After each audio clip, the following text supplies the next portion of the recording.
साथियों, शिक्षक नियोजन प्रक्रिया में एक बार पुनः एक नया मोड़ आने वाला है। आपको पता होगा पिछले महीनों डीएलएड प्राथमिकता को लेकर सिंगल बेंच में मामला बीएड के पक्ष में आया। जैसे ही मामला बीएड के पक्ष में आया अर्थात प्राथमिकता का जो लेटर था वो पटना हाईकोर्ट ने रद्द कर दिया। इसके बावजूद अब डीएलएड के अभ्यर्थी जो है वो एलपीए दायर कर चुके हैं। इसके संबंध में हम आपको केस स्टेटस दिखाएंगे कि पटना हाई कोर्ट में अब जो है एलपीए दायर कर दिया गया है और जल्द ही इस पर अब बड़ा सुनवाई हो सकता है। इस केस का असर फिर शिक्षक नियोजन प्रक्रिया पर क्या असर पड़ सकता है, इसके बारे में भी हम आपको विस्तृत चर्चा करेंगे और ये भी बताएंगे कि बीएड अभ्यर्थी भी इसके को लेकर अब कमर कस चुके हैं। वही दूसरी ओर डीएलएड अभ्यर्थी भी पूरी ताकत लगा चुके हैं। यानी कहीं ना कहीं अब कहा जाए तो जहां एक ओर सभी अभ्यर्थी ये सोच रहे हैं कि बहाली प्रक्रिया जल्द से जल्द हो, तो वही दूसरी ओर दोनों पक्षों में भिड़ंत जारी है। अब ये भिड़ंत कब समाप्त होगा ये तो कहा नहीं जा सकता, लेकिन कहीं ना कहीं जो बहाली की प्रक्रिया है उसका भी चढ़ने वाला है। यानी एक और जहां सभी अभ्यर्थी औपबंधिक मेधा सूची में लगे हैं, फाइनल मेधा सूची में लगे हैं, वही डीएलएड वर्सेस बीएड हो रहा है। अब इसी के क्रम में सिंगल बेंच का जो मामला है वो अब डबल बेंच में पहुंच चुका है। डबल बेंच में जल्द ही आपको इस पर सुनवाई देखने को मिलेगा और हम आपको इस वीडियो में आज ये दिखाएंगे कि कैसे केस फाइल जो हो चुका है जिसका टोकन नंबर भी मिल चुका है। यानी इस पर जल्द ही अब बड़ा सुनवाई हो सकता है और कहीं ना कहीं जो शिक्षक नियोजन प्रक्रिया जो बहुत ही तेजी की गति से चल रही है अभी, वो एक बार फिर धीमी हो सकती है। तो चलिए हम जानते हैं आखिर क्या कुछ आगे इस डीएलएड प्राथमिकता को लेकर चल रहा है।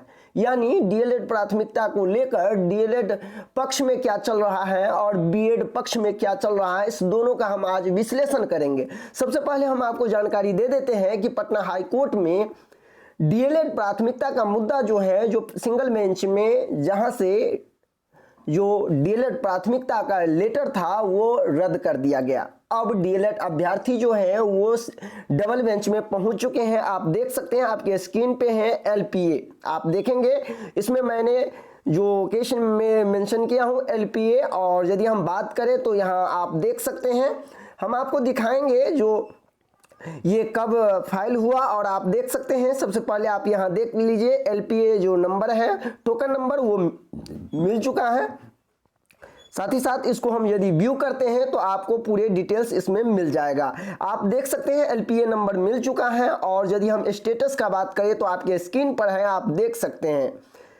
इसके बाद यदि हम बात करें इसमें यदि पेटिशनर का, तो आप देख सकते हैं चूंकि उसमें रिस्पोंडेंट थे द स्टेट ऑफ बिहार, तो इसमें जो है वो पेटिशनर बन चुके हैं अब। यानी जो द स्टेट ऑफ बिहार है वो इस केस में जो एलपीए दायर हुआ है उसमें वो पेटिशनर की भूमिका निर्वाह करेंगे। वही जो आप देख सकते हैं जो रिस्पोंडेंट है वो चंदन कुमार एंड अदर जितने भी होंगे वो सब उसमें जो है बीएड के भी अभ्यर्थी जो उसमें थे पेटिशनर वो अब जो है रिस्पोंडेंट बन जाएंगे। और डेट यदि हम फाइलिंग डेट की बात करें तो आप देख सकते हैं 7 दिसंबर 2020 के डेट में इसको टोकन नंबर मिल गया। यानी इस केस का टोकन नंबर भी आप स्क्रीन पे देख सकते हैं, ये टोकन नंबर इस केस का प्राप्त हो चुका है और 7 दिसंबर 2020 के डेट में ये केस का टोकन नंबर मिला है। अब हम बात करते हैं जो इस केस को लेकर डीएलएड अभ्यर्थी में क्या चल रहा है और बीएड अभ्यर्थी में क्या चल रहा है। हम आपको यह भी बता दें जो इस केस का सुनवाई बहुत जल्द हो सकता है, क्योंकि यह केस जो है अर्जेंट फाइल में यानी अर्जेंट एलपीए में दायर किया गया है। यानी जल्द ही इस केस पर बड़ा सुनवाई आपको मिल सकता है देखने को। तो चलिए हम पहले आपको दिखाते हैं जो डीएलएड अभ्यर्थी में क्या चल रहा है इस केस को लेकर और बीएड अभ्यर्थी में क्या कुछ चल रहा है।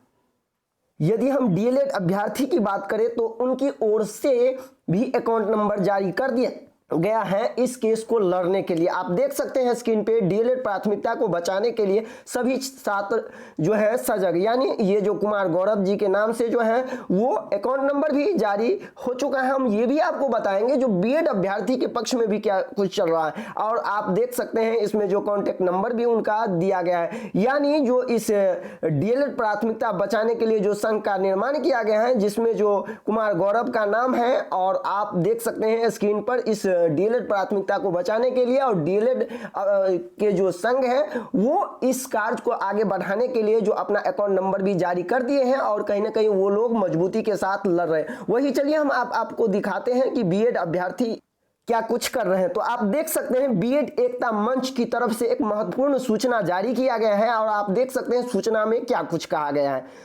साथियों नमस्कार, आप सबसे पहले देख सकते हैं हमारे लाख 9 चाहने के बावजूद भी डीएलएड द्वारा डबल बेंच में आप देख सकते हैं CWJC 6670 2020 हरेराम कुमार अन्य में बीएड के पक्ष में दिए गए एकल पीठ के फैसले को चैलेंज कर दिया गया है। साथियों इस बहाली प्रक्रिया में फसाद का जड़ कुछ डीएलएड स्वार्थी है, कुछ मुट्ठी भर यानी जो डीएलएड के जो एकता मंच है उनके तरफ से जो है ये सूचना दी गई है बीएड अभ्यर्थियों के लिए। बीएड एकता मंच जो है उसके द्वारा जो ये सूचना दी गई है और बीएड अभ्यर्थी को इसके संबंध में एक सूचना जारी किए गए हैं और उसके संबंध में आप देख सकते हैं बीएड अभ्यर्थियों की ओर से ये कहा गया है कि अर्जेंट एलपीए दायर किया गया है डीएलएड द्वारा जिसकी सुनवाई कभी भी हो सकती है। मैंने पहले भी आपको बता चुका हूं कि इस केस की सुनवाई बहुत जल्द कभी भी हो सकता है। हम सभी बीएड अभ्यर्थी एकल पीठ में जीत चुके हैं, डबल बेंच में भी 100% गारंटी के साथ जीतेंगे, इसलिए 24 से 48 घंटे में सहयोग जरूर कीजिए। यानी आप कहीं ना कहीं समझ सकते हैं डीएलएड पक्ष हो या बीएड पक्ष हो, दोनों के पक्षों की ओर से जो सहयोग की राशि हो वो मांगी जा रही है अपने लड़ाई को लड़ने के लिए। लड़ाई दोनों का है, चाहे वो डीएलएड का हो चाहे बीएड का हो, लेकिन इस दोनों लड़ाई से सिर्फ और सिर्फ कहीं ना कहीं यदि हम कहे तो सिर्फ और सिर्फ बहाली प्रक्रिया पर जो है वो कहीं ना कहीं एक बाधा आने वाला। तो आप समझ गए होंगे जो डीएलएड पक्ष में क्या कुछ चल रहा है, बीएड पक्ष में क्या कुछ चल रहा है और इस बहाली को आगे कैसे पूरा करना है वो आपका दायित्व है। आप कैसे इस बहाली को आगे बढ़ाएंगे वो आपको सोचना है। कहीं ना कहीं जिस तरह से पटना हाई कोर्ट में जो केस दायर हो चुका है तो अब लाजमी है जो इस केस पर सुनवाई होगा और कहीं ना कहीं यह केस का प्रभाव जो है वो शिक्षक नियोजन पर एक बार पुनः बुरा असर छोड़ सकता है। पहले से ही इस शिक्षक नियोजन प्रक्रिया पर डाइट पीटीसी हो या दिसंबर सीटेड हो या नेशनल ब्लाइंड हो, बहुत सारे केस पड़े हैं जिसको लेकर बार बार शिक्षा विभाग भी कह रहे हैं कि कहीं ना कहीं जो ये केस जो है नियोजन प्रक्रिया को बाधित कर रहे हैं और इसी क्रम में एक के बाद एक केस जो शिक्षक नियोजन प्रक्रिया है उस पर होते जा रहा है। अभी दिसंबर सीटेड का फैसला आना बाकी ही है कि तब तक अब डीएलएड प्राथमिकता को लेकर डबल बेंच चले गए हैं अभ्यर्थी। अब देखना यह है कि केस का सुनवाई होते ही क्या कुछ निकल के आता है, क्या कुछ होता है। पटना हाईकोर्ट पुनः इस को लेकर क्या कुछ संज्ञान में लेते हैं, क्योंकि अब जैसे ही डबल बेंच में मामला पहुंचता है और वहां यदि एक भी हेयरिंग होता है तो कहीं ना कहीं जो सिंगल बेंच के फैसले को चैलेंज कर दिया जाता है तो फिर सिंगल बेंच की फैसला पर कहीं ना कहीं जो शिक्षा विभाग उस पर आगे की प्रक्रिया हो सकता है तो बाधित भी हो सकता है। अब देखना ये होगा जो आगे क्या कुछ इस पर डिसीजन आने वाला है, क्या कुछ होने वाला है। लेकिन फिलहाल मैं आपको ये बता दूं कि टोकन नंबर मिल चुका है और इस केस पर बहुत ही जल्द सुनवाई होने वाला भी है और इसको लेकर डीएलएड पक्ष भी और बीएड पक्ष भी अब इस मैदान में कूद चुके हैं। आप देख ही चुके हैं कि दोनों पक्ष से जो है लड़ाई लड़ने के लिए अकाउंट नंबर भी जारी हो चुका है और फिर वही जो प्रक्रिया जो आप पिछले महीनों से देख रहे थे जो डीएलएड वर्सेस बीएड और कहीं ना कहीं फिर वही जो है अब बिहार में होने वाला है और देखने को आपको मिल सकता है। कहीं ना कहीं सभी लोग जो हम 14 दिसंबर की जो बात किए थे जो एक साथ मिल करके हम सभी लोग जो है धरना प्रदर्शन करेंगे जो जल्द से जल्द औपबंधिक मेधा सूची जारी हो